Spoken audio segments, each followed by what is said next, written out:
يا عشت ميت بموتك شلون هاي العقيلة هذا النعش وين اللي شيعون هاي العقيلة ميتة مرتين عقب الحسين. وعلى وجه الصبط حيرة نبي إبراهيم السلم للذبح منحر إسماعيله ومن تشابقوا قربان ضم قربان ومن تشابقوا قربان ضم قربان وشم ابنه وبدا يقبل تفاصيل وداع الأكبر.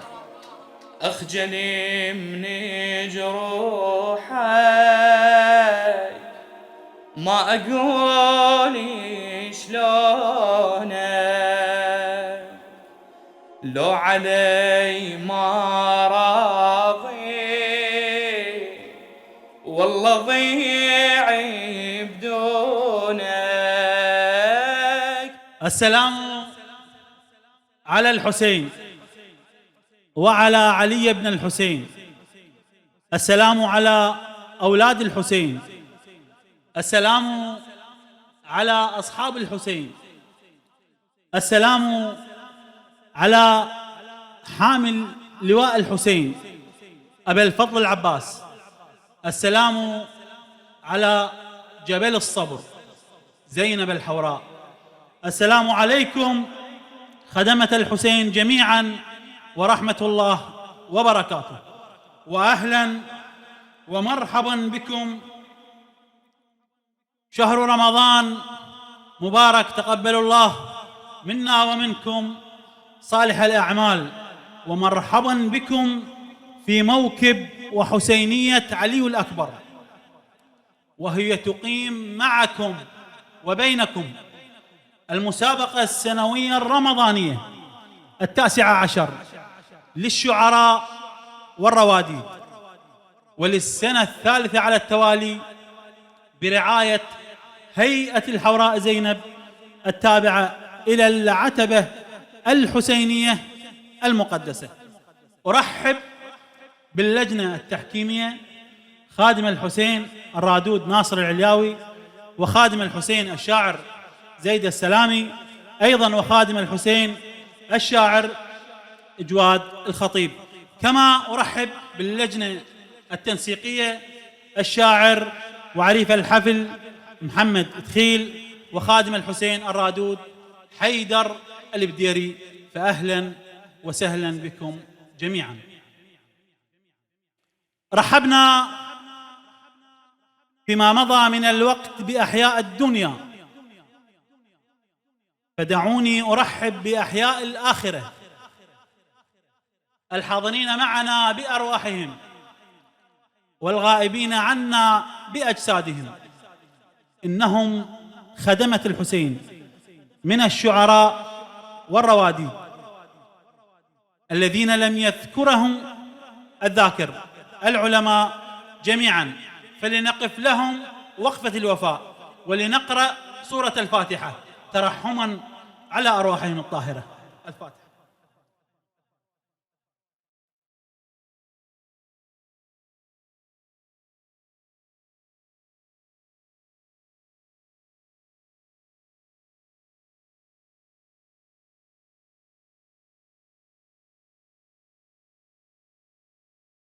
أحسنتم وبارك الله بكم، أحسنتم. بكثير جروح مضمونة قرينا وبعدهم للحزن صرخة. بكثير جروح مضمونة قرينا وبعدهم للحزن صرخة. قرينا صورة فاتحة عليهم، قرينا بموكب علي الأكبر هالمسية. إذن سادتي وأحبتي، نبدأ على بركة الله مع أول المتسابقين من الأخوة الرواديد. والمتسابق الأول نصير الحدراوي من النجف الأشرف، فحيوه واستقبلوه بالصلاة على محمد وآل محمد. خدمة الحسين، السلام عليكم ورحمة الله تعالى وبركاته. أفضل الأعمال الصلاة على محمد وآل محمد. يا الأكبر هاي جت أمك، دمعي الفاقدت كلمك، يا عم ابكي المحاكيها، روح امك ترد ليها، بدمعي الفاقدت كلمك، يا الأكبر هاي جت أمك، دمعي الفاقدت كلمك، يا عم ابكي المحاكيها، الروح امك ترد ليها، بدمعي الفاقدت هاي امك، اجت بجدامها تعتر، يعين الله قلبها حقها ما تقدر، عزيزة عليها أغلى من العمر واكثر، تشوف شلون بينها قبالها مودر، يا عم بيا صبر تصبر، تعيش ايامها ويا المر، حزن تسهر لياليها، روح امك ترد ليها، بدمعي الفاقده، يا عم يمشي بينها تعيش منسيه، الباب الدار تبقى عيونها ربية، دمع العين تتذكر بحنية، ويا النوح تبقى تنتظر جيه، ويا النوح تبقى تنتظر جيه، اشحال اللي يخليها يموت وما يرد ليها، يا كلمة تواسيها، روح امك ترد ليها، بدمعي الفاقدت كلمك، بدمع الفاقدت كلمك. القصيدة كانت من ضمن شعر صلاح العيساوي.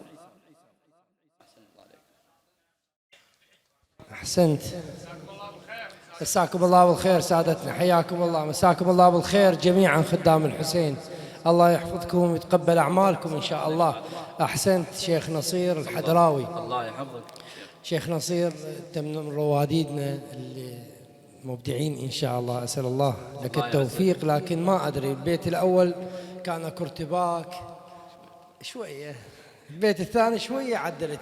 احنا منين نعاني من الوتيرة الواحدة، لأن الإذن الموسيقية من تتلقى النغم الحسيني أو اللحن الحسيني تريد تسمع شيء مختلف. حتى بتراثنا إذا تتذكر أي قصيدة أكو صعود، أكو نزول، أكو نوعا ما تغيير بالمقام. بأن لا يخل بشرفية القصيدة. أكو هسه تنويع بالمقامات يعني مع الأسف راح لغير المجال، فأتمنى لك التوفيق. أنا أريدك تتمرن على البور، يعني لازم بعد تدفع صوت أكثر، وكذلك تهتم بالمايك. يعني أكو مرات تطلع من عندك نغمة تشوفها أنت راح تصد بالمايك، وخر عن المايك.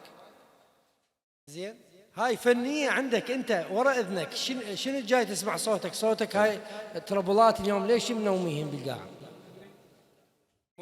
مونيتار يعني صوت أكو يمك صوتي ولا قوي الصوت؟ يا الله. لا تسمع صوت من جاي تقرأ؟ صوتك قوي؟ اسمع بس ضعيف. أبو فاطمة قوي. فأريدك تتمرن على البور، دفع يعني دفع الصوت، وأسأل الله لك التوفيق إن شاء الله. الله يحفظك. نصير الحضراوي، انت خايف؟ شوفك معك. ها؟ هذا مو صوتك، هذا مو صوتك. قلت راح تفززني، راح تجمدني. المستهل، بس المستهل. يا الأكبر هاي جت أمك. هاي أمك يا الأكبر. هاي جت أمك. هاي جت أمك. نعم. ليش تقطع؟ ليش ما تمد؟ هسه عندك بالمقاس عندك حروف مد، ليش تقطع؟ أمك هذا ألف. لا من حلمك، حلمك أمك. ليش ما تمد؟ شوي عيد بس مد الحروف بس مستهل. أقرأ.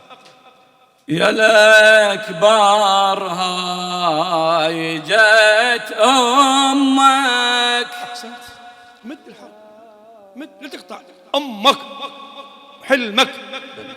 إذا عندك حروف مد مستهل مد لا تقطع إن شاء الله. حتى يعني فد شلون كأنه فد يعني خلفية تجيك فد هيك شلون احنا نقول هبل الصوت أو هيك يعني فد صدى الصوت. ها هو حتى هو يشتغل. على كلنا أتمنى لك إن شاء الله موفقية حب قلبي مدى نصير حضراوي. هي حقيقة إبداع. الله يحفظك. شكرا جزيلا.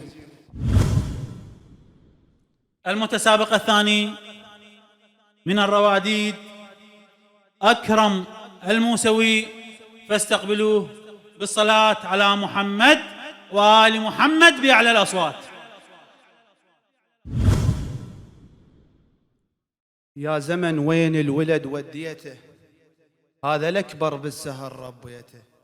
لا تعيشني بحزن، ابني ساكن بالجفن. يا زمن وين، يا زمن وين. نوروا قلوبكم بالصلاة على محمد وآل محمد. يا زمن وين الولد وديته، هذا الأكبر بالسهر ربيته. يا زمن وين الولد وديته، هذا الأكبر بالسهر ربيته.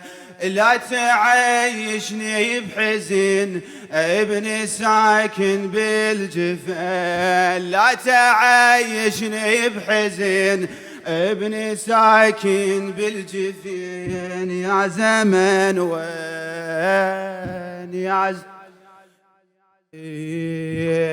زمن وين الولد وديته، هذا الأكبر بالسهر ربيته. لا تعيشني بحزن، ابني ساكن بالجفن. لا تعيشني بحزن، ابني ساكن بالجفن. يا زمن وين، يا زمن وين. تجرح قلب بغيابه يا زماني، تجرح قلب بغيابه يا زماني. الراح بينها تبقى مهضومة وتعاني. ما نسيته وادري بابني ما نساني، ما نسيته وادري بابني ما نساني، بالعزيز اليوم سهمك صوباني، بالعزيز اليوم سهمك صوباني. هذا روحي وانت ماخذ روحي، راح اظل بعشرانه ونوحي. هذا روحي وانت ماخذ روحي، راح اظل بعشرانه ونوحي. دمعي ينزل على الوجن ابني ساكن بالجفين، يا زمن وين يا غيبت عن عين شمس الدنيا كلها، غيبت عن عين شمس الدنيا كلها. أنا أمي وبالقلب ميت أملها، أنا أمي وبالقلب ميت أملها. هالمصيبة المتن ما يقدر حملها، هالمصيبة المتن ما يقدر حملها. عالولد أتمنى روحي اليوم أجلها، عالولد أتمنى روحي اليوم أجلها. ما أكابر والصبر ما يريده، ما أكابر والصبر ما يريده. أنا أريد وليد والزم إيده. شوفتك اللحظة حين ابني ساكن بالجفين، يا زمن وين يا زمن وين. نور قلوبكم بالصلاة على محمد وآل محمد. شلونك سيد اكرم؟ زين؟ اديت عدل مثلا؟ اديت؟ ها؟ ان شاء الله ان شاء الله. سيد اكرم صوت حلو ما شاء الله، وعنده مساحة صوتية أكثر، وبعد يعني عنده إبداع بعد أكثر. شنو هذا اللي خانقه بعد ما أعرف أنا، هو يمه هاي واحدة. الشيء الثاني دائما اللطم يصير يكون إيقاع ثقيل، تعطيك شوية سرعة بالإداء، ماكو شيء وراك حبيب قلبي. اللطم كل ما يكون أثقل كل ما يكون المستمع أو المتلقي للشعر، مو للطم لا للشعر. بعض المجتمع يقول يلا أنا ألطم على لا، مجتمع إذنع على الشعر. عندك الحروف يعني جيت تنصب جيت مع ما هي الجفن. انت عندك حزن، ابني ساكن بالجفن، شو تقول؟ ها بعد ها قلت بالجفن، لا بالجفن الجفن. وعندك الثانية الوجن هي الوجن، مو على الوجن. ها على الوجن، انت قلت على الوجن. هاي يعني هاي انت استنصبت الحرف هو يكون مكسور الوجن، مو. وجزاك الله خير، الله يبارك فيك ان شاء الله استاذ جواد. حبيبي سيدنا، اكو ارتباك واضح عليك مما يؤدي الى، تعرفون الحنجرة هي انسان داخل انسان. مرات تسأل واحد، هاي قلتها العام واقولها، مكسورة ايده، تقول له ايش بيك؟ يقول لك ايدي مكسورة. زين صوته ليش تغير؟ الانسان الخارجي يأثر على الانسان الداخلي اللي هي الحنجرة، ان صح التعبير طبعا. هاي وحدة. عدم حفظ القصيدة هذا اللي شوية أثر عليك. واكو فراغ، محمد هذه عقابي، اكو فراغ صار بصوتك، هذا من وراء الارتباك اللي صار، وعدم الحفظية هم يشارك بهذا الشيء. يصير دائما متردد، انت تريد تطلع النغمة لكن ما تقدر، فصار اكو فراغ، فجوات لحنية نغمية ايش تريد سميها صار اتمنى لك التوفيق حبيبي سيدنا الغالي، في دور لك. باسمي واسم حسينية علي الأكبر أرحب بسيد ستار الموسوي هيئة وموكب عبد الله الرضيع، فأهلا وسهلا بك. نعم سادتي وأحبتي، المتسابق القادم أيضا من النجف الأشرف أمين الوائلي، فاستقبلوه بالصلاة على محمد وآل محمد.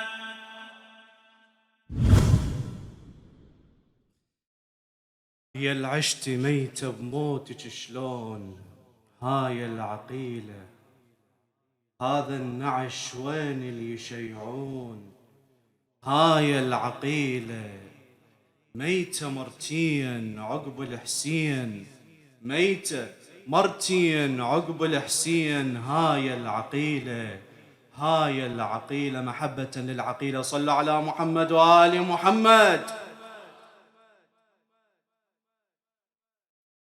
يا العشت ميتة بموتك شلون، هاي العقيلة هذا النعيش وين اللي يشيعون، هاي العقيلة. يا العشت ميتة بموتك شلون، هاي العقيلة هذا النعيش وين اللي يشيعون، هاي العقيلة ميتة مرتين عقب الحسين، ميتة ما شاء الله عقب الحسين، هاي العقيلة هاي العقيلة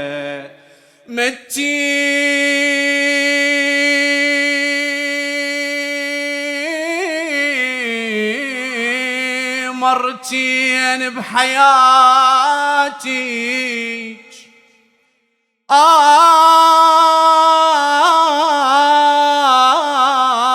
يا زينب متي مرتين بحياتك، وحدة من الأخرى أصعب،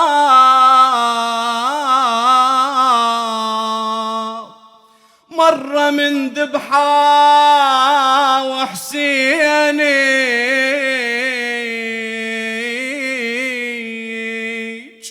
أو مرة من خدرك تسلم،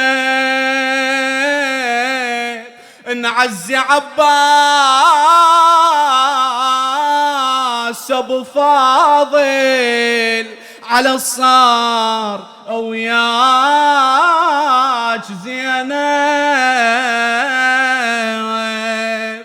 وجهك قبال المشرعة،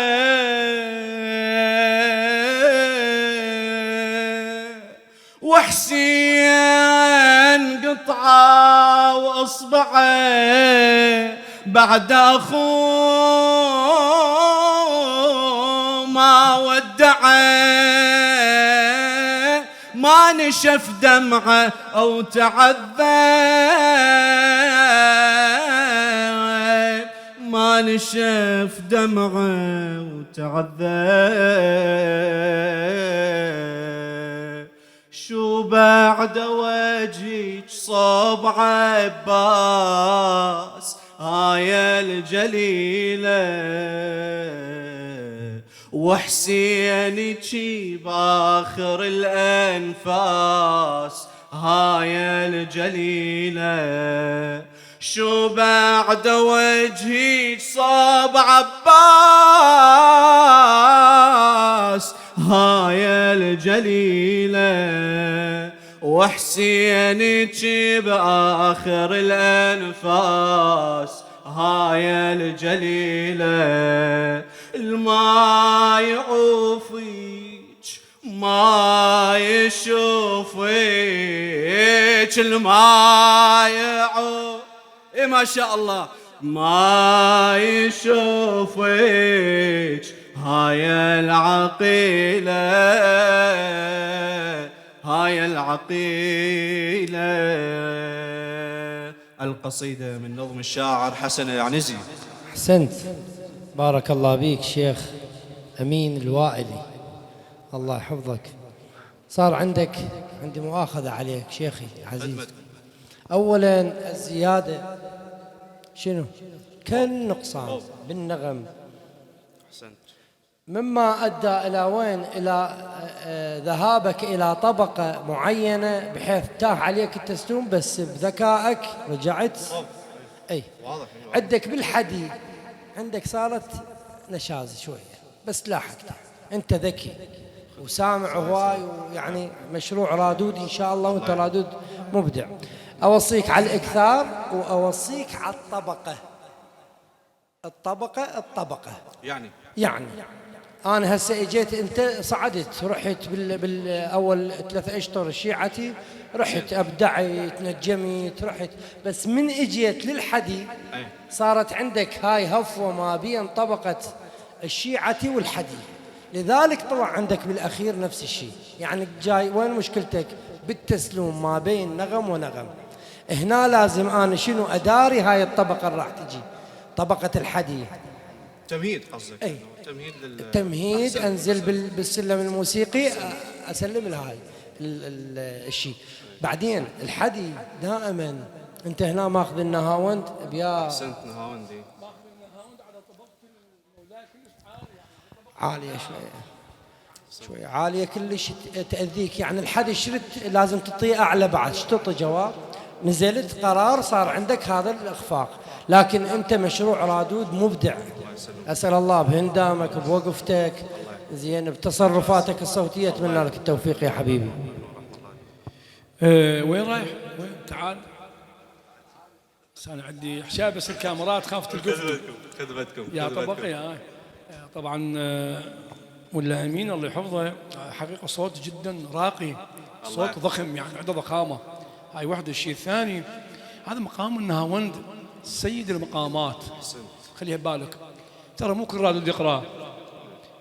واحد من كفر سيد هذا العوادي، هذا المولد يطلع نهاوند، الرثاء يطلع نهاوند. يعتبر سيد المقامات. هذا المقام كلش حزين باللطم، وما يصلح بالنعي. بالمناسبة هم ما يصلح النعي.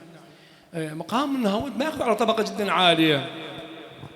كل ما تخفق الطبقة كل ما يكون أداءك أحلى وأجمل. هو إحساس مقام. أحسنت. يعني لا يشبه أي مقام، لا يشبه أي نغم حقيقة. سيد المقامات. هذا مقام النهاوند أو نغم النهاوند أو طور.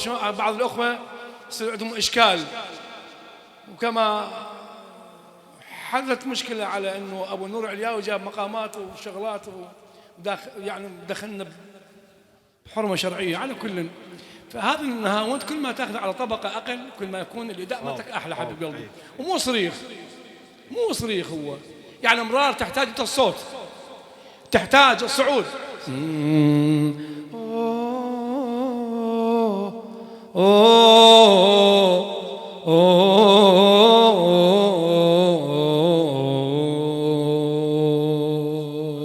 كن أحلى ما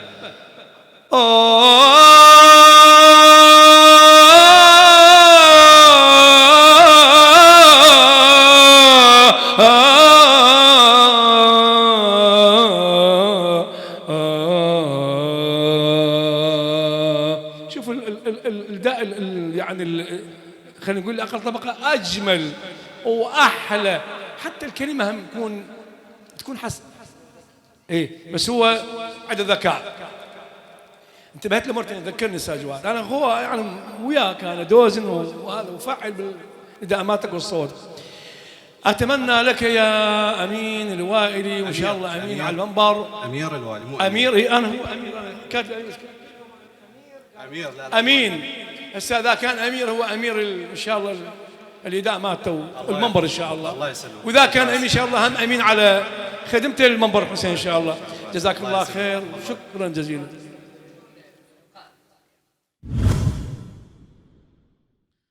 إذن إلى النجف الأشرف والمتسابق ضياء السلامي، فحيوه واستقبلوه بالصلاة على محمد وآل محمد. اللجنة الكريمة الحضور، صلوا على محمد وآل محمد. وين رايح يا علي تانيني، خل ودعك بعد يا ضيعيني.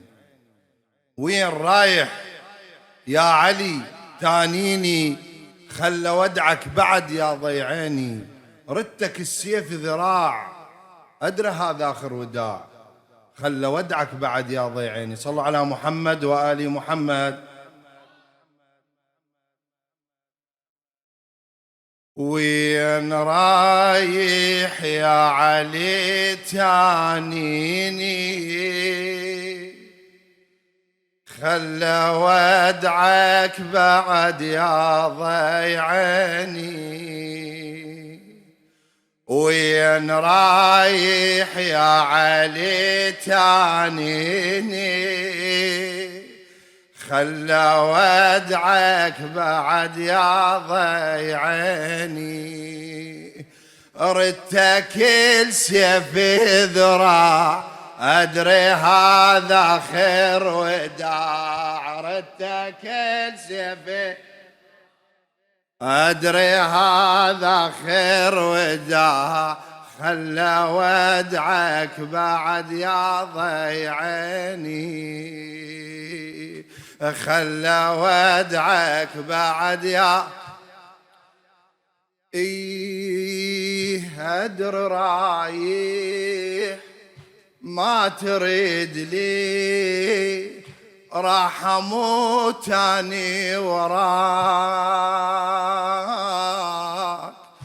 أدر رايح ما تريد لي، راح اموت اني وراك. هاي الكبار بويا وينك، يا ضوى عيوني ضوى. ماشي عني هاي ابويا، واني كاتيني ضمار. خل حضنك يا حبيبي، أنا ما عندي سواك. أنا ما عندي سواك. تدري انت بشوفتك تحييني، من عذب معك وتروي سنيني. شوفتك هي المتاع، أدري هذا خير وداع. شوفتك هي أدري هذا خير وداع، خل ودعك بعد يا ضيعيني. خل ودعك بعد يا.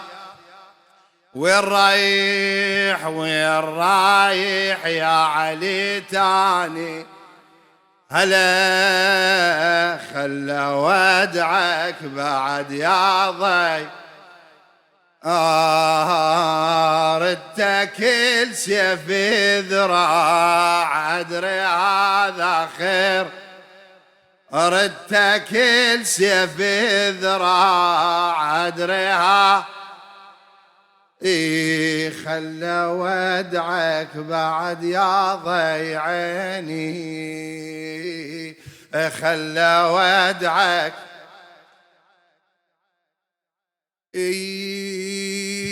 بويا روحي وياك راحت، وعينتي تفجر دمع، عينتي تفجر دمع. شلون حالي بويا بعدك والله ما بينفجي، والله ما بينفجي. حلم هذا وكون اشوفه بساحة الطفنين جميع، بساحة الطفنين جميع. ضلوع بعدك بالحوافر تنكسر ضلعين ضليع، تنكسر ضلعين ضليع. ضامي بالميدان يوم اللي طحيت وسمعت صوتك يا ابويا من صحيت. ضامي بالميدان يوم اللي طحيت وسمعت صوتك يا ابويا من صحيت. من السما نازل شعاع ادري هذا خير وداع، من السما نازل شعاع ادري وداع. خلى ودعك بعد يا ضيعيني، خلى ودعك بعد يا ضيعيني. إلى خادم أهل البيت أبو زمن العمراني. صلى الله على محمد وآل محمد. اللهم صل على محمد وآل ضياء السلامي. ضياء السلامي مقل بقراءاته، بس هو ليش ما أعرف. يعني أشوف بعض مثل ضياء وغير ضياء، يعني ما يفصل يطلع عن الدورات السابقة، دورات التسعينات والألفينات.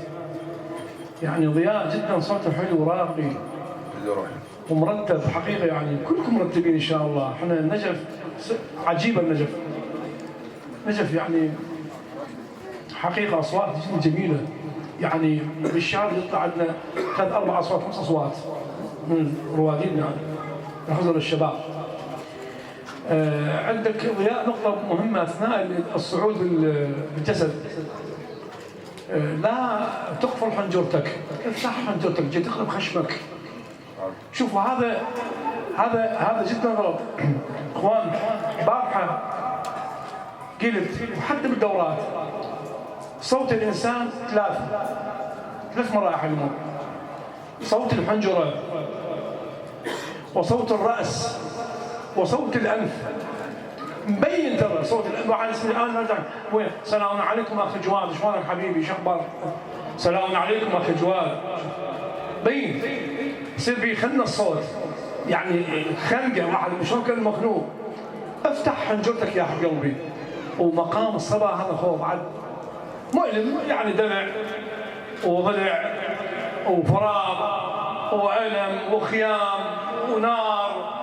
يعني هذا مقام الصبا هو مقام حزين، حتى لا يصلح لا للمولد او هاي الاحتفالات اللي هذا، بس فقط النعي والقعده واللطم.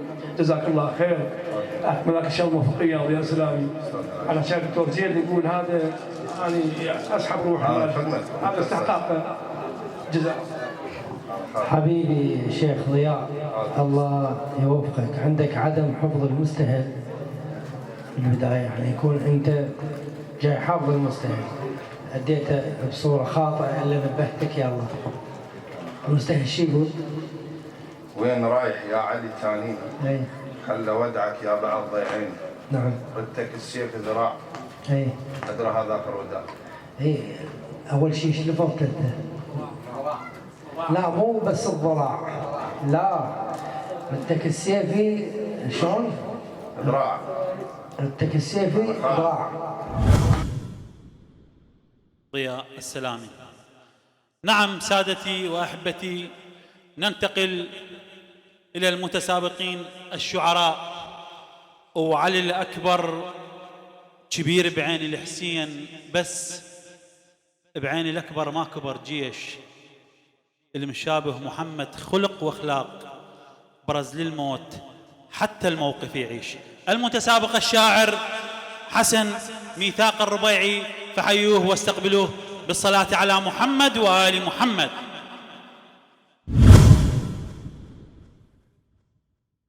جزيلا. أفلح من صلى على محمد وآل محمد.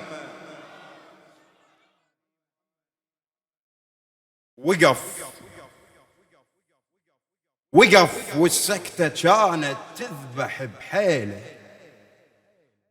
ورخ عيونه وبكل حرقة يبكيله، وعلى وجه الصبط حيرة نبي إبراهيم، السلم للذبح منحر إسماعيله، ومن تشابقه وقف والسكتة كانت تذبح بحيله.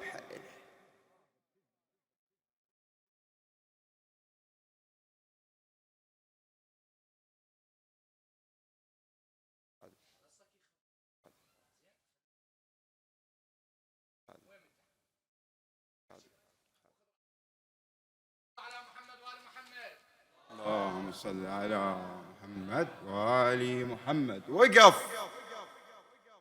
والسكتة كانت تذبح بحيله، ورخ عيونه وبكل حرقة يبكيله، وعلى وجه الصبط حيرة نبي إبراهيم، السلم للذبح منحر إسماعيله، ومن تشابقوا قربان ضم قربان، ومن تشابقوا قربان ضم قربان، وشم ابنه وبدا يقبل تفاصيله، وداع الأكبر خادم. وقف والسكتة كانت تذبح بحيله، ورخ عيونه وبكل حرقة يبكيله، وعلى وجه الصبط حيرة نبي إبراهيم، السلم للذبح منحر إسماعيله، ومن تشابقوا قربان ضم قربان، وشم ابنه وبدا يقبل تفاصيله، وداع الأكبر ويحسين كان ثقيل، قرآن ونوى يودع تراتيله، وداع الأكبر ويحسين كان ثقيل، قرآن ونوى يودع تراتيله، وعلى الجانب الآخر كأن انظر روح من برج الخيام بعفة توميله، وتقلم تثل أمر الله، وتقلم تثل أمر الله، يا يمه وقوم وانا رجعتك راح اعقد الشيله، وضرب شبل الأسد موعد ويا التاريخ، وضرب شبل الأسد موعد ويا التاريخ، وشفت حتى المجد راكع مقابيله، وضرب شبل الأسد موعد ويا التاريخ، وشفت حتى المجد راكع مقابيله، ومن غار برها ضد كعبة الأحرار سل سيفه ونثر بالطف أبابيله، وضرب شبل الأسد موعد ويا التاريخ، وشفت حتى المجد، وضرب شبل الأسد موعد ويا التاريخ، شفت حتى المجد راكع مقابيله، ومن غار برها ضد كعبة الأحرار سل سيفه ونثر بالطف أبابيله، إلى أن فرش جثمانه جسر للدين، وراد بمنحر المايل يتشيله، وعمت عين الإمام بنص ظلام الجيش، ظل محتار ويفارق قناديله، ظل محتار ويفارق قناديله. فلح من صلى على محمد وآل محمد. حبيب القلب حسن، أولا أبارك لجنابك الكريم هذه الشاعرية الجميلة. يعني أولا أنا تمنيت أن تكون أسمعك بدون ورقة، لأن الورقة بالإلقاء تأخذ كثير من جمالية فن الإلقاء، هذا واحد. اثنين، النص جميل، الصور رائعة، عندك مطب واحد. قبل أن أوصل للمطب أكو إشارة رمزية عالية جدا جدا جدا جدا، اللي هي برج الخيام. شوف هذا برج الخيام شلون متناوله حبيبنا حسن، يقول من برج الخيام بعفة توميله، صفة برج أضافها للخيام، وهاي عندنا بعلم النقد يسموها إيجاد علاقة جديدة. البرج عالي، وهذن نساء أهل البيت المفروض ما ينشافن بهذا العلو، بس هو إشراف من برج الخيام بعفة، وهذا ما أضاف جمالية وبلاغة للشطر. عندك اكو إشارة تاريخية جميلة جدا. بعض المفسرين هسه ما أدري جنابك قاريها لو لا، أنت جايبها بشكل جميل، أنه وفديناه بكبش موجودة بالخصائص الحسينية للسيد جعفر التستري. جميل، إذا قاريها. اللطيف هنا شو يقول المفسر؟ يقول بأنه الكبش العظيم مو الخروف، يقول بأنه إبراهيم عليه السلام تردد، فأوحى الله له بأن أنزل جبرائيل وقال له انظر يمينا، نظر يمينا وإذا يكشف الغطاء لإبراهيم ويرى الإمام الحسين يقدم علي الأكبر عليه السلام إلى المعركة. أنت بتناولها بشكل جيد. بس شغلة وحدة، إحنا عندنا بالصفات صفات الكلام أو ما وراء الكلمات، صفة ممدوحة وصفة مذمومة. أبد ما سمعنا كل اللي وردوا أو اللي نتناقلوا المقتل الحسيني أن بني أمية غاروا على الخيام، بل هجموا. لا يعني غارة، أنت ايش قايل هنا؟ من غار برها ضد كعبة الأحرار. الذي يغير هو صاحب الحق، وهي صفة ممدوحة، أنت هنا مطيها لبرها. تمام؟ فقط هاي القضية راح شوية تنزل من درجتك. مرة ثانية أهنئ نفسي على وجود مثلك بالمسابقة. مبارك علي شرف كبير وجودك. شكرا جزيلا حسن.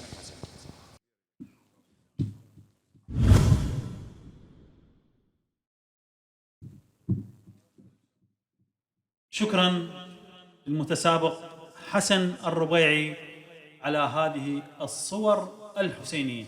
أما المتسابق القادم أيضا شاعر مقتدى سامي الجابري، فحيوه واستقبلوه بالصلاة على محمد وآل محمد. الجابري لذكر مولاي صلى على محمد وآل محمد.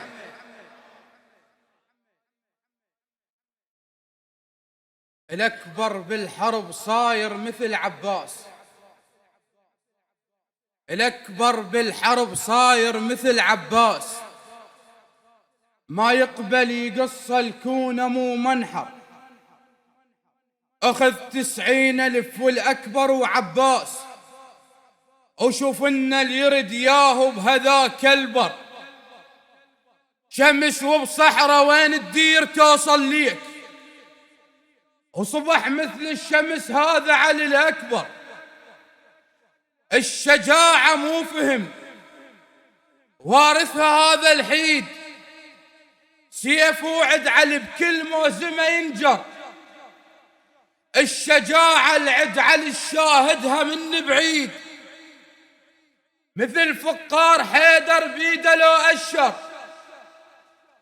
الشجاعة تختلف عن ورث هذا الكون، بس هي الشجاعة الورث ما يخسر.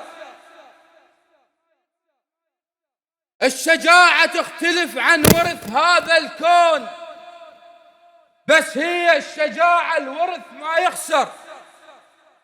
السيف بجفه باشط من يرد متعوب، السيف بجفه باشط من يرد متعوب، بكثر ما بالرقاب السيف ظل ينحر. شحكي لك عليه مرافج العباس، شحكي لك عليه مرافج العباس. العباس عمه شلون ما يفخر، اهتزت كربلاء من طب هذاك اليوم، مثل حيدر علي لما انقلع خيبر، مثل حيدر علي لما انقلع خيبر. سلامتك. الله يعطيك العافية. يا الله احسنت مقتدى. انت من العام صديقنا، يعني المفروض يعني العلاقة بيننا وبينك تكون اكثر. انا بخدمتك مقتدى. انت السنة متطور عن العام هواي، يعني احس اكو نقل. انت تكتب منبري، انت مهوال اكتب هوسه مبين داخل النص. حبيبي مقتدى، انت اكو شيء بصدرك، اكو شيء بافكارك، بس المسافة بين صدرك وافكارك والورقة مسافة بعيدة. شوف حبيبي، انا احس اكو جمل، لا بس لحظة، يعني انا ما راح ادخل بعلم النقد وياك، لا راح اسوي لك سوالف عشاير. والدك طيب؟ ان شاء الله طيب. عمك طيب؟ أنت تفخر بعمك لو بوالدك أول مرة بأبوك. اللي أبوه الحسين ما يفخر بالعباس أول مرة، يفخر بأبوه الحسين بعدين يفخر بعمه العباس. يعني ابن الإمام المعصوم، يعني هو العباس سيدي ومولاي العباس عليه السلام يفخر بأنه أخو الحسين. أنت شو تقول هنا؟ تقول شلون ما يفخر؟ هاي القضية يعني حقيقة. يعني قلت لك هذا مو موضوع نقد أبدا ولا موضوع تحكيم، خلينا نسولف إخوة وأصدقاء. يعني يسلم راسك حبيبي مقتدى، الله يديمك. أنت محاول وتعبان جدا بمحاولتك حقيقة، أكو جهد بالقصيدة، بس يعني بعض الجمل ما إلها الورث شي له علاقة بالشجاعة ما أدري. الشجاعة مو فهم مو يم الموضوع، لا الشجاعة مكمل، أو الشجاعة كون نحن عرب المروءات ثلاث عند العرب، أولها الشجاعة وثانيها الكرم، هسه ثالثها خاف نحكي ويقولون لا، بس هو أمير المؤمنين مصنف مروءات العرب. فأول شيء الشجاعة. شجاعة من تجي للواحد مو عاقل ما يفتهم يصير تهور، يصير متهور، فلازم الشجاعة فهم. أنت أكو ثوابت، أنت شاعر مو مشاعر، وشاعر جيد ومتطور، بس يحتاج لك تكتب بروية. هسه الوقت يجوز ما كفاك، أنا أتمنى لك الموفقية، وإن شاء الله إحنا مثل ما اتفقنا أمس إن شاء الله ألقاك ويانا في مرحلة المؤجلين للمرحلة القادمة. شكرا جزيلا لك. وأنا حقيقة عجبني انتقالتك النوعية السنة، أنت منتقل انتقالة نوعية، أكو أبيات عندك حقيقة جميلة. شوف هذا لو عايفة هذا البيت ما طلع شمس وبصحراء، وين الدير توصل لك، وصبح مثل الشمس، هذا علي الأكبر، هذا رائع جدا البيت. أنا كنت أتمنى هذا البيت يكون المطلع. لا إن شاء الله أنت جيد ومبارك علينا، وجودك بالمسابقة ومستواك هذا الجيد هو نتاج لأنه أنت كنت العام وسمعت الكثير من الملاحظات وعندك إصرار وطموح وصل نصك بهذا المستوى اللي قياسا بالعام هو جيد. أنا أشكرك جدا حبيبي مختلف. مرخصتكم اللجنة التحكيمية، الله يحفظكم. يتفضل خادم الإمام الحسين السيد ستار الموسوي ممثل عن هيئة موكب عبد الله الرضيع لتسليم الدرع من حسينية علي الأكبر برعاية هيئة الحوراء زينب التابعة للعتبة الحسينية المقدسة، استقبلوه في الصلاة على محمد وآل محمد. يتفضل أبو مهدي الهوشي الله يحفظه لتسليم هذه الجائزة.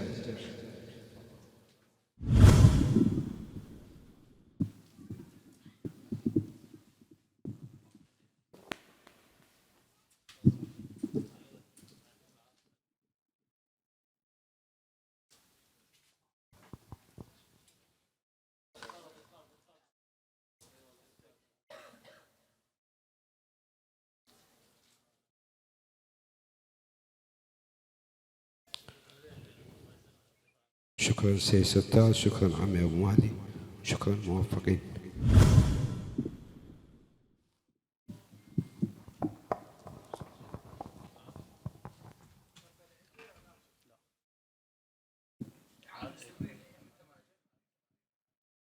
نعم أيها الأحبة، عودة مرة أخرى إلى المتسابقين الرواديد، ومنهم المتسابق غفار الكلابي، فحيوه بالصلاة على محمد وآل محمد.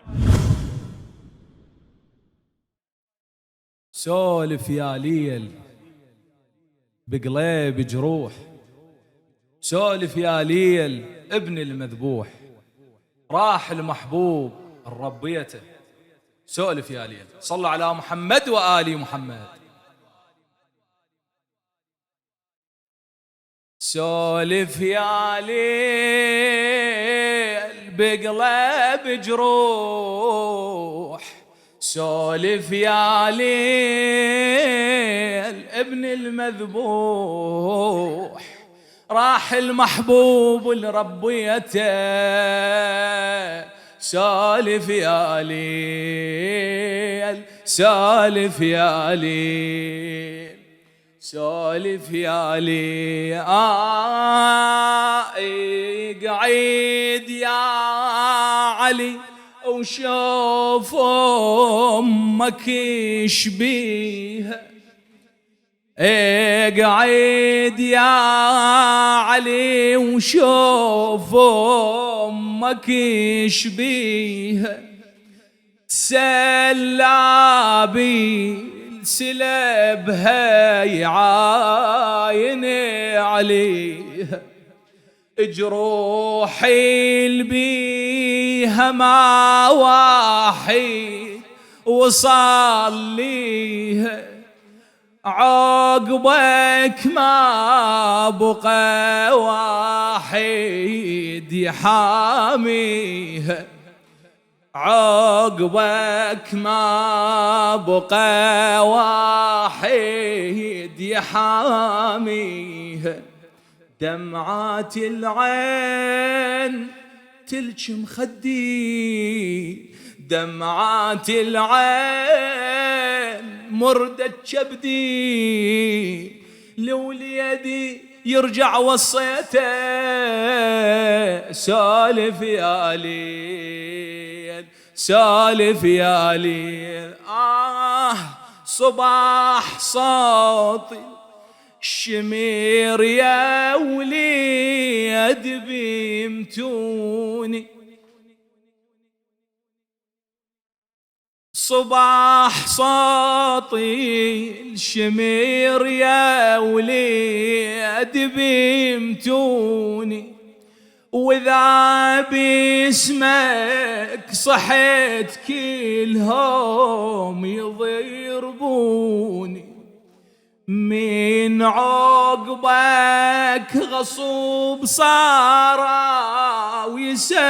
ويسكتوني، وعاين زينب المسبية بعيوني، وعاين زينب المسبية بعيوني، الله الله من مصابي، الله الله عقب احبابي، مني دي راح لربيته، سالف يا ليل سالف يا ليل. إلى خادم أهل البيت الشاعر الطيب المخلص حاتم صاحب النجف يا غاتم. سولف يا ليل يا غفار الكلابي. ناقشنا انا وابو زهر الله يحفظ جواد على موضوع الاداء. غفار ما شاء الله عنده في المساحه صوتيه جدا واسعه في حقيقه. اكو هاي المشكله احنا كلنا نعدها، كل رواديد والملك يعني اكثر يعني خلينا نقول 70% هاي نعدها. مساله الاداء طبعا ملا غفار قرب من مقام الحجاز. مقام الحجاز طبعا مقام رثائي جدا، يعني حتى إذا نرجع لتاريخ الفن حشا سامع الشيطاني لما خلينا نقول فنان يقرأ في مقام الحجاز هو بكاء، لأنه هو أصلا حزين هذا المقام جدا حزين. أكو أداء للكلمة. شو يقول المستهل؟ سولف يا سولف. عيد المستهل شوي، عيد. سولف يا ليل بالطريقة، عيد. سولف يا ليل. شوف سولف يا ليل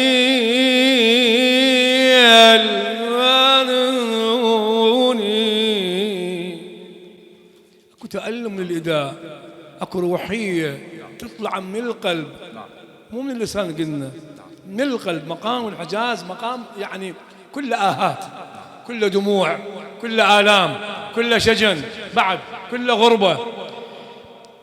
الإداء هنا الغفار هو عنده مساحة ما شاء الله، عنده صوت. قبل حتى أبو زهراء يقول عنده صوت، لكن ما أعرف شلون خانقه، ما أعرف أنا مستعار. مثلا أنت جيت تستعير مثلا برادود، جيت تقلد رادود، علم اللحن وهذا علم اللحن. أنا لحن. ها؟ أنا لحنت. أنت لحنته؟ حلو. هذا مقام الحجاز؟ نعم. حلو يعني كل جيد. تفضل أبو. حبيبي شيخ غفار الله يحفظك، أنت قريت بالمستعار بالبيت الثاني رجعت صوتك بالتسلوم فقط من بداية القصيدة لنهاية البيت الثاني. هو طبعا احنا من قلنا هاي السنة ما نحكي على الشعر، بس اكو مرات يصير كفرة بالشعر، شو يسوي؟ زين يعني اكو مفردة قالها هاي يعني ما ادري انا، ما خلتني بس افكر بيها. سلابها شلون؟ سلاب السلبها يعاين عليها. هاي وين تفتح لك ابواب، وين تفتح لك تفكير. يعني هاي اعتقد يعني كفره هاي بالشعر، الله شاهد الشيخ غفار. يعني سلاب السلبها يعاين عليها. احنا نحكي على الشعر اللي اجى بالحداثه، صار كذا ولازق الثوب وما ادري شنو وعصابه وشيله محترقه وما ادري شنو. احنا النجف هنا محاسبين على كل مفرده نقولها اخوان رجاء. يعني مرات اكو مفردات سيء يعني للقضيه الحسينيه وللامام. على العموم انت قريت بالمستعار، ودائما نقول المستعار الصوت طبعا الجسد ابو بشير زين. هو حاول بان يتقمص صوت ابو بشير، لكن هذا الاستعاره اذته. الاستعاره الصوت اذا كان وزنه هذا الكوب راح تخلي هذا القندول فوقه، فراح تضغط على الحبال الصوتيه، راح يطلع عندك تقصير بادائك 100% بالنغمات الصوتيه 100%. زين لكن غفار رادود متمكن، وقفة رادود، هندامة رادود، هو هذا اللي نريده أكثر شيء حقيقة. احنا نريد ركوز، لكن شيخ غفار نريد مراجعة للقصيدة قبل لا هاي، لأن الرادود شاعر ونص. أساتذتنا تقول الرادود شاعر ونص، لأن راح ينقل معاناة الشاعر، إحساس الشاعر بصوته، فيصير شاعر ونص. أتمنى لك التوفيق يا حبيبي. حبيبي ملا، أريدك تقرأ لي المستهل إلقاء والمقطع الأول. سولف يا ليل، سولف يا ليل الله يبي جروح. زين. سولف يا ليل ابن المذبوح. زين. راح المحبوب ربيته. زين. سولف يا ليل. زين. اقعد يا علي وشوف امك شبيه. زين. السلاب السلبها يعاين عليها. زين. جروح البيها ما واحد يداويها. عقبك ما بقى واحد يحاميها. ملا اولا هو هنا الشاعر بالمستهل يقول سولف يا ليل خوش. تمام. شو بالجسد الام تسولف شاليل اللي قالت له سولف شو وين. مرات احنا نبكي على الصوت ما يبكينا النص. وهاي سولف يا ليل انا امام الكاميرا، هاي سولف يا ليل متناولها احمد فشان الوائلي بشكل جيد وبنفس الموضوع. سبحان الله. سولف يا ليل عن وليدي، اعتقد عن وليدي ما ودعته، كان تناوله اقدم وافضل.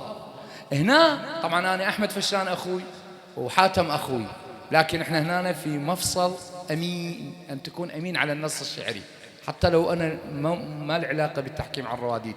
بس انا اعتقد اعتقاد المؤمن للمشكك ان الحكم حكم.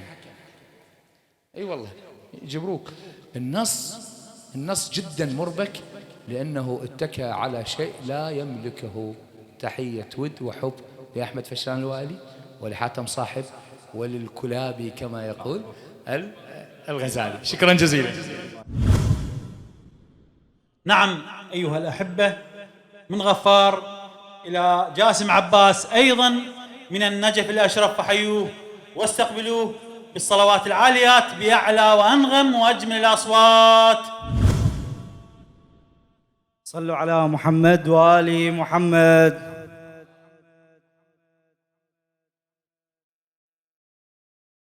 لا تودعني وتسولف على رحيل، خويا محروس بعلي وعمرك طويل. خويا قلبي تقطعه لا تقل مودعه، حملي من ترحل يا ابو فاضل يميل. ان شئتم ان نبتدئ فصلوا على محمد وآل محمد.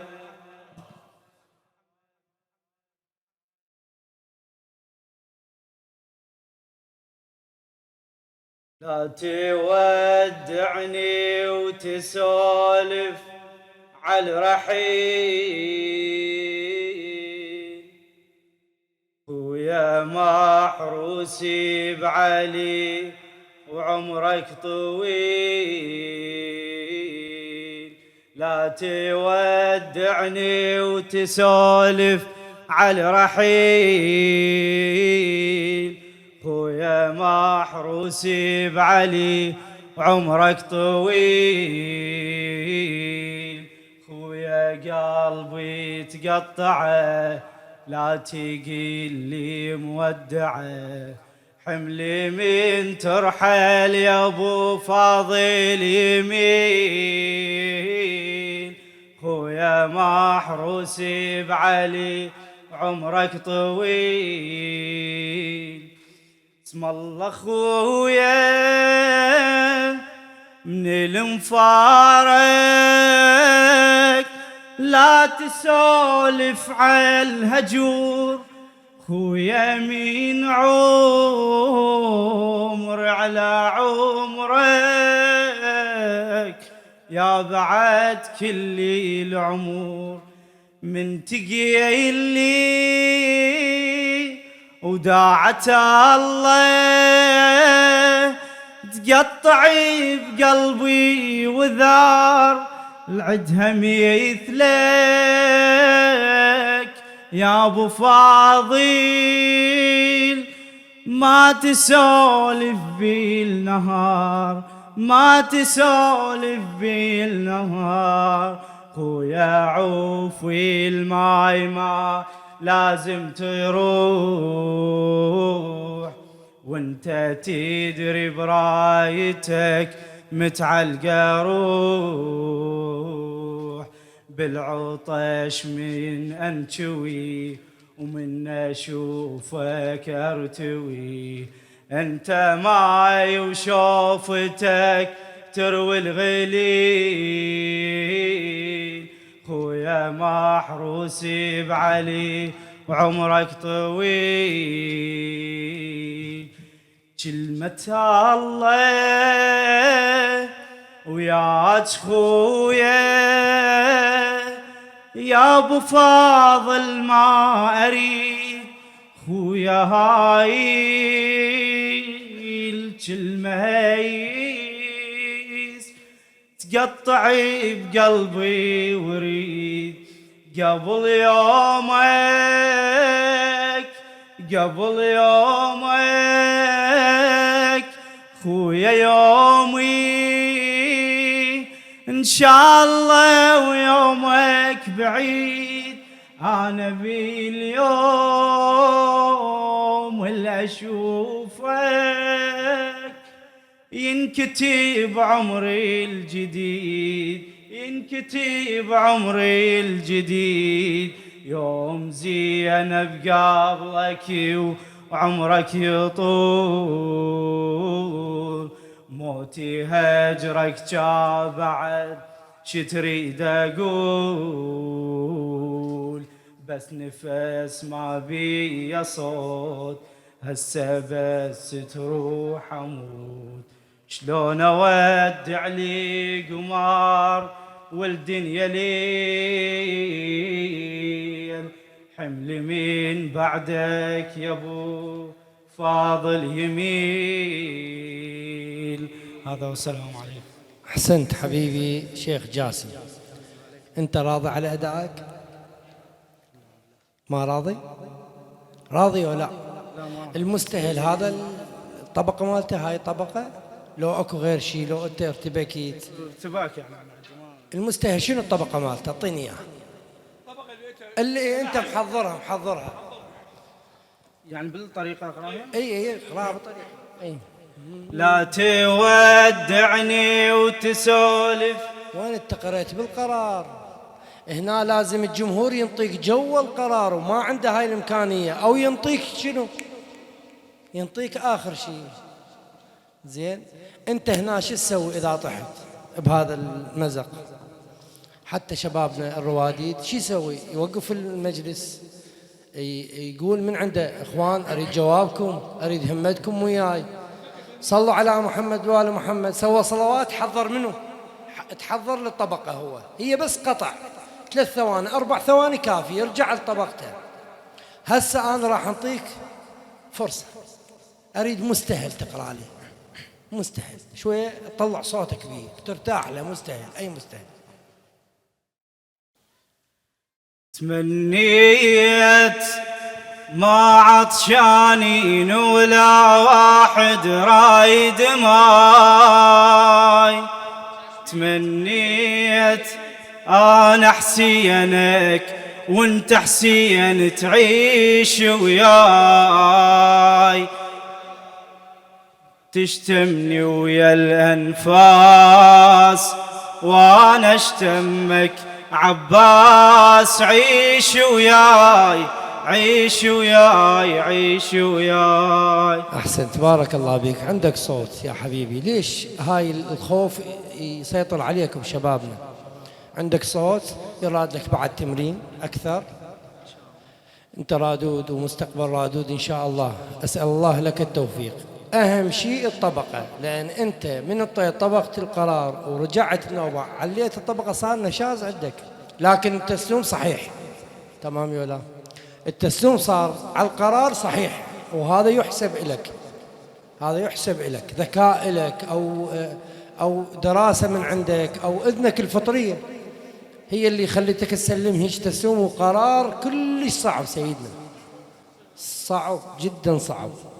أتمنى لك التوفيق حبيبي شيخي الشيخ ناصر.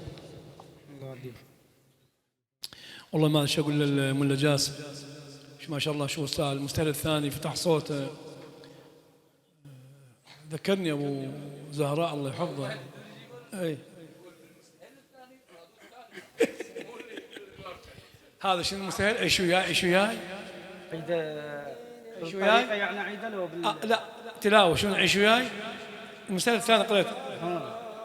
على هسه قريت هذا قريت. تمنيت ما عطشانين ولا واحد رايد ماي. اي كمل. تمنيت ما عطشانين ولا واحد رايد. طبعا عدل ارتفاع جدا عالي. اي عيش وياي مو اذا هذا اداك انا ما اعيش وياك، ما اعيش وياك. ليش؟ جاسم حبيب قلبي، شوف يعني قدامك هذا ناصر العلياوي والزغيروني، يعني الحمد لله طلعنا دول عربية، قرأنا بالبحرين والكويت وإيران ولبنان وسوريا، كل يعني أمرار ماكو أصعد طبقة ما أقدر أحكي يعني يعرفوها. أختنق جاي شوف أنا طبقتي عالية. المستهل دائما شوف الكوبليه الأول المقاصير الدائرات 5 ذني بالمقاصير دائما اكو صعود يصير، دائما اكو صعود. مثلا وينك يا بعد عيوني كمثال، راحوا وهلو خلوني، هاي طبقه هذا متحيره بهالعيله، اعطيها يعني فد نص درجه صعود واسلم للازمه يعني المستهل. امرار اني طبقه عاليه وهذا الجمهور قاعد ما عد هاي الطبقه، شو اسوي؟ مثل ما قال ابو زهراء، حتى انا حتى بالدورات يذكرون ممكن بعض الرواديد اقول له انطي اس ايها الرادود، انطي اس، توقف اوقف بمكانك، هي ماكو شيء بالباب. اقول اخوان بلا زحمه، اني اكو جماعه رحمه الله من ذكر القائم ال محمد وصح الدنيا القياميه، كل شوي اخوان ترى اكو جماعه بالباب شويه هنا شويه تقدموا اي موضوع. وهاي اعتبر ان فيكه فن، هذا فن حسيني، هذا ذكاء حسيني. هذا يقول لي ابو نور ماكو احد، يقول لا ذولا اجي اشوف جماعه 4 5 هو ماكو احد يا اخي ماكو احد، بس انا بدي استقر بطبقتي. ويا ما تقدموا صحت 3 مرات صلوات من صاحوا صلوات. انا شو سويت؟ راسنا اخذت الطبقه اللي اني نزلت طبقه واخذوا وصعدوا وياي. انت هسه المستهل مالتك هاي بالبدايه على شهاده ابو فاروق الله يحفظه استاذ زيد السلامي، يقول ما عندنا وقت حتى يعني حقيقه عندنا وقت، مو هذا وقت النقاش، هذا صحيح يعني النقد الخاطف مثل البرق. يعني انت نزلت بطبقه وراسا وصعدت صارت عندك نشاز، زين هاي اذنك مسدوده ما جاي تفرزن، يعني اذنك معقوله ما معقوله. جاسم جزاك الله خير، هذا انا اعتبر ارتباك، هذا اذنك ما مستقر. جزاك الله خير، شكرا جزيلا لك.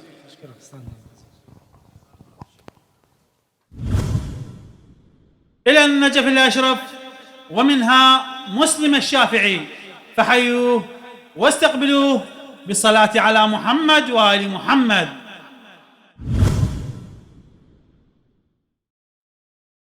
أفلح من صلى على محمد وآل محمد.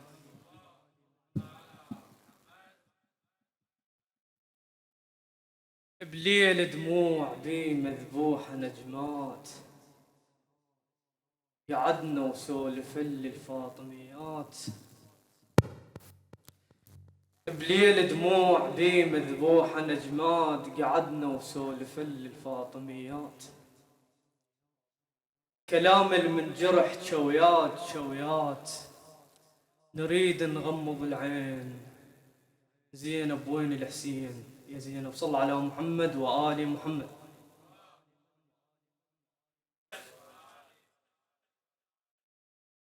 بليل دموع بي مذبوحة نجمات،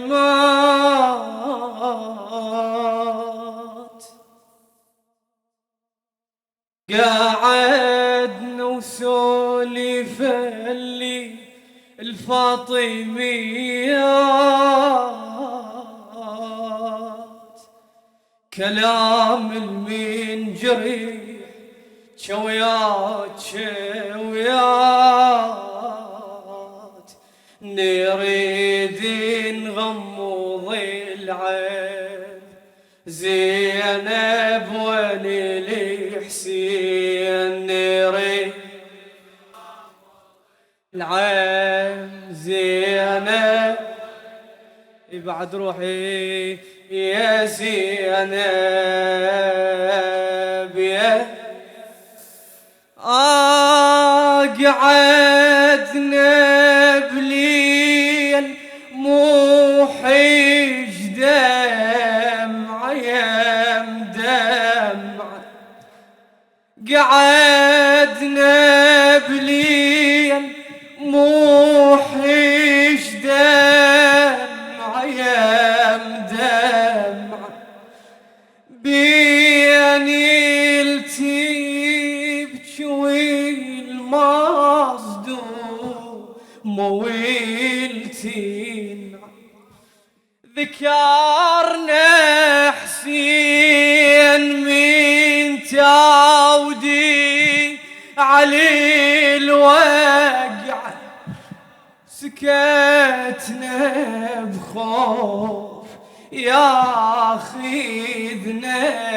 الحكي الضيع.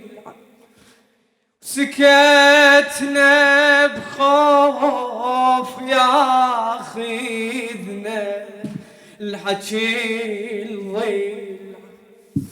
سكتنا بأحلى خاف الحكي طول، وياخذنا الكلام الدوسي الخيول. رغم وحدتنا تدري تقول ما تقول، بعيون النساوين زينب، بعيون النساوين زين زين يا زينب يا عايش كان يم همهن واشتكي لله. ايش كان يم همهن واشتكي لله. رغم ايش كان يم همهن واشتكي لله. خذت حالي الرباب تريد عبد الله. تفيز كل ساعة ميتة بكلمة اسم الله. رغم تدري النحر فوق الرموح صار. رغم تدري النحار فوقي الرموح صال تهز مهدي الرضيع بحيل تعبان تعال بحضننا بدريك نعسان دليل لولي العطش يراح عطشان وتهز مهدي بكلمتين زينب يا زينب. الشاعر ذو الفقار يزيد.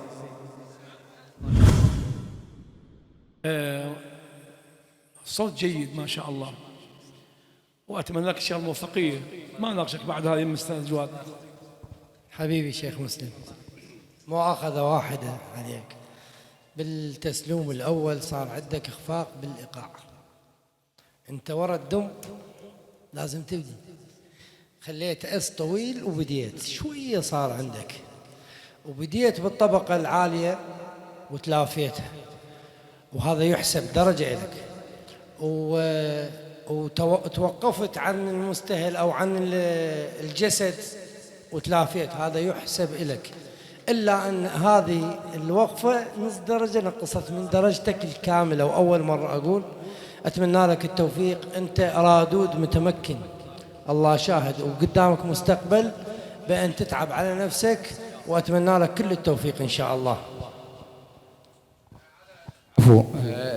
شكرا لهذه الإمكانية. أنا بالنسبة لي مو متخصص بقضية الأنغام والأطوار والألحان، بس أتحسس الجمال. حقيقة لدينا مسلم الوائلي وأنا أمام الكاميرا مو بهاي القابلية، مسلم الشافعي، ومو لأنك من محافظتي. أنا عرف عني لا أزيح النار إلى قرص مجاملة أبدا، كان هي رائعة. بس أنا سئلك، أنا اعتبرني مو حكم، وأنت اليوم مجلس مو مسابقة، طبعا رغم أنه أنا ألطم وأنت خلصت، أقول لك هذا من يسولف في القصيدة؟ والله قرانا المستهل خلنا نشوف هذا جاي يسولف. منو العدة جرأة يتحدث مع السيدة زينب ويقول زينب؟ هذا الشاعر عدة جرأة يقول للسيدة زينب زينب وين الحسين؟ منو هذا؟ المستهل قرانا اياها بالمايك. يعني هم من قعدوا العائلة. لا تشرح لي، من تشرح لي اطلع لك 100 سالفة، احطك ب1000 زاوية ضيقة. اقرانا نتعامل مع نص. بليل دموع بي مذبوحة نجمات. زين، قعدنا وسولف لي الفاطميات. منو احنا؟ شلون؟ مو يمك السؤال ابدا، والله انا جاي اسال النص. قعدنا وسولف لي الفاطميات، احنا منو؟ كمل خلنا نشوف، يمكن الشاعر مطيني اجابه. كلام المنجرح شويات شويات. زين، نريد نغمض العين. زينب وين الحسين؟ زين يا زينب. هذا منو اللي يسولف؟ الفاطميات؟ فاطميات بليوتين عشان قعدوا. انا يا حبيبي اكو شيء اسمه النص يدافع عن نفسه. يمتى النص يدافع عن نفسه؟ عندما يخرج الكلام من القلب يدخل إلى القلب. بس من ألقى علامات استفهام، أشياء مبنية. طبعا بالمناسبة أنا مو موقفك عبطا، أنا فعلا أريد أستفاد. لا، اقرأ لي النص. يمكن الشاعر بداخل القصيدة جاوبنا، علمنا من هذا الجاي يسولف. خلنا نسمع. قعدنا بليل موحش دمعة يم دمعة. هذا الظاهر أنه هم أهل البيت جاي يسولفون. زين، بين التبكي والمصدومة والتنعة. زين، ذكرنا حسين من توديع للوقعة. شاهدنا ناسيات الحسين أقول لك، مو أنت شاعر. لا يم الشعر بعد هذا. إيه لا بالمناسبة مسلم حبيبي، أنت مساءل عن اللحن والأداء وإمكانية قيادتك للمجلس. النص تساءل عليه بشكل شخصي مو بشكل المجلس. افرض أني الله بلاك بي أنا جاي يلطم، ما له علاقة. من خلصت قعدنا نشرب شاي يم قاسم العتيه جاوب الموكب، قعدنا راحة الناس. أنا عندي تساؤلات، أهل البيت اللي يسولفون، لو الشاعر اللي يسولف، لو فد شخصية معينة، لو المصورين ما منطينا مجال سولف. أهل البيت يسولفون بيناتهم. أي كمل. من قعدنا سولفوا الموقف، يعني من قعدوا قعدوا يسولفون على الحسين من أول ما طلع من الخيمة لحد ما وقع يعني. جميل، كمل. وسكتنا بخوف ياخذنا الحكي الضلعة، سكتنا لا خاف الحكي يطول، وياخذنا الكلام الدوس الخيول. زين. رغم وحدتنا تدري تقول ما تقول، زين. بعيون النساوين زينب وين الحسين. أولاد اللي هي يشكن يم همهن واشتكي لله. لحظة يشكن يمي همهن واشتكي لله، يعني مو أهل البيت، هذا واحد. نشوفه منه الشاعر وين يوصلنا. كمل كمل انت كمل. يشكن حيل الرباب تريد عبد الله. هي هاي من اللي يقول؟ هذا من اللي يقول؟ مولاتي زينب. هاي زينب تقول. عاش ايدك. كمل لزمك لزمه. كمل مسلم كمل. اي عيد. يشكن يمي همهن. يشكن يم همهن واشتكي لله جل وعلا. نعم. لأن الله حافظهن. خير. خذت حيل. اي نعم. ابو خذت حيل الرباب تريد عبد الله. تفس كل ساعة ميتة بكلمة اسم الله. زين. رغم تدري النحر فوق الرمح صلى. زين. تهز مهد الرضيع بحيل تعبان. زين. تعال بحضننا مدريك نعسان. زين. دل اللول العطش الراح عطشان. زين. وتهز مهده بكلمتين. زينب وين الحسين. هاي زينب السولف. الرباب قاعد يسولف. أستاذ زياد هذا الرباب قاعد يسولف. هذا البيت يصيحوا له مخلط المحية. مسلم أقول لك شغلة أخذها مني، وإن شاء الله أنا وياك وهذا الجمع المؤمن الحسيني الأكبري موجودين. أنت مستقبلك رقم من أرقام الردة الحسينية بالعراق. بس شغلة واحدة، من تاخذ النص الشاعر لا مخلص، مثل ما سمعت من ساعة المخلص وكأنه الآخرين مقصرين. هاي كلمة المخلص ترى مساءل اللي يطلقها على أنا أقول عن سيد عقيل، جناب سيد عقيل، أعتذر أخوي الكبير، من نقول مخلص عندي دوافع يوم القيامة يا الله من نقول مخلص. فأخويا الشاعر زيد السلامي ما معصوم، ممكن يوقع بخطأ. أنت الرادود لازم تكون عندك ثقافة، مو لأن هو يجيد الكتابة داخل الوزن والقافية هو مخلص ومبدع وكبير وأديب. لأن أخويا إحنا نريد خادم تاج الراس. فالشاعر ماكو مشكلة من تقعد ويا زميلك خادم الحسين الشاعر وتقول له تعال فهمني، ولازم أنت عندك ملكة التساؤلات. هذا النص إيش بيه ما بيه، هذا الكلام إلك وإلي والكل الرواديد والشعراء. بالمناسبة النص بيه قضايا جميلة، ولكن كان مبهما من هو المتحدث، ويبقى التساؤل إلى بعد أن نعلن النتائج. شكرا مسلم وبالتوفيق. إلى كربلاء المقدسة ومنها الرادود مهدي المنكوشي، فحيوه واستقبلوه ب3 صلوات على محمد وآل محمد. أقول لأخ جني من جروحي ما أقول شلونك مولاي يا أبا عبد الله. أخ جني من جروحي ما أقول شلونك لو علي ما راضي والله ضيعي بدونك،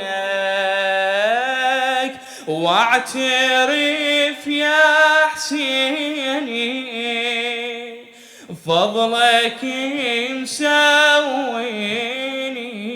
سوية، واعترف يا حسيني فضلك مسويني والله ضيعي بدونك، والله ضيعي بدونك. حسين اريدك تمد لي ايدك حتى ما تغريني مولاي المشاهير، أنا أحبك بس خاف يطلع هالعشق من طرف واحد. أريد أنك تبادلني يا أبو اليم العشق، يموت أبيض وجه باكر لي يحبك صديق، يكون أرضيك يا حسين قبل لا نفترق، يكون أرضيك يا حسين قبل لا نفترق، اندفن واحبابي الوحد تخليني، وبعد لو علي ما راضي يعني ما تلفيني،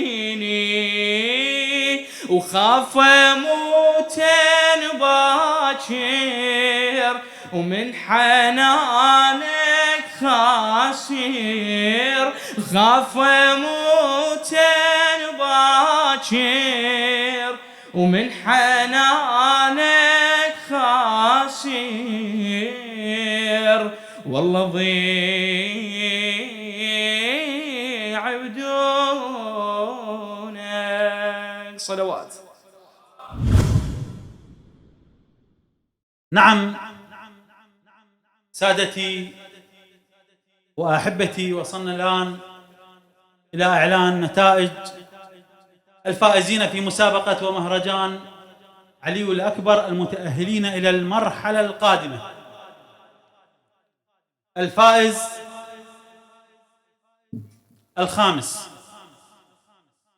في هذه الليلة أكرم الموسوي، فحيوه واستقبلوه بالصلاة على محمد وآل محمد.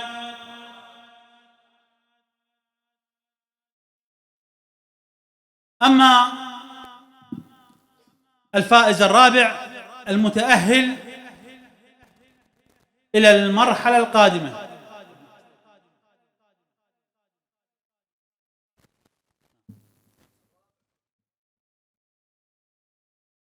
يتفضل المتسابق الفائز نصير الحدراوي وغفار الكلابي، تحيوهم بالصلاة على محمد وآل محمد. دول حصلوا على نفس الدرجة، سبحان الله. أما المتسابق الفائز المتأهل إلى المرحلة القادمة الثاني أمير الوائلي، فحيوه واستقبلوه بالصلاة على محمد وآل محمد. أما الفائز الأول من الرواديد المتأهل إلى المرحلة القادمة الرادود مسلم الشافعي، فحيوه واستقبلوه بالصلاة على محمد وآل محمد. أما المتسابقين الشعراء المتأهل إلى المرحلة القادمة الشاعر حسن ميثاق الربيعي، فحيوه واستقبلوه بالصلاة على محمد وآل محمد.